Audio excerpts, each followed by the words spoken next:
Takdir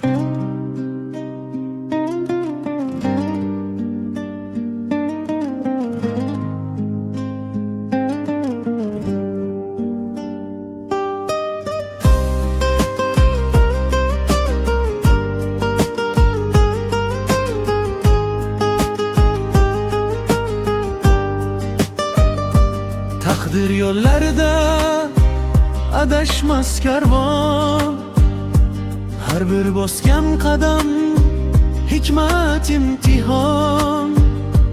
Goho quvonch kular, gohi darmon. Sabr bilan yashash asli chin darmon, asli chin darmon. Ey ko'ngil, dunyoda yaxshilik qolsin, har ezgu niyatdan nur ziyo yansin. G'animat onlarda qadrini bilaylik, bu hayot bo'g'ida savob teraylik.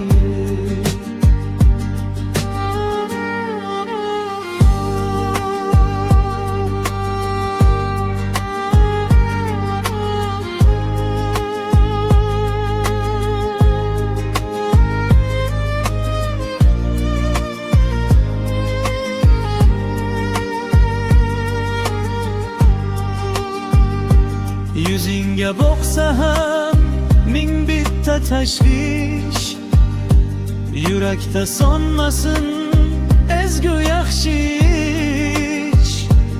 Insoning qadri ham asli shu emish, savobni ulashmoq gunohdan kechish, gunohdan kechish.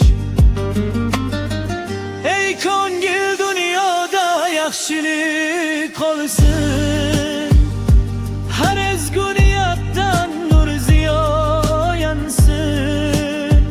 G'animat onlarda qadrini bilaylik, bu hayot bo'g'ida savob teraylik.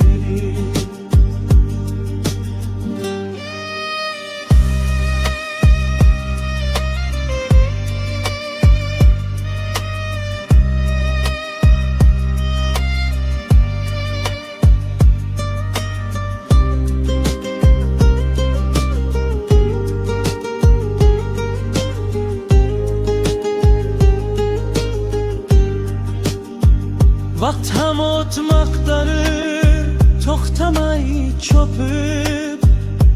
Daryolar oqadi, o'z yo'lin topib.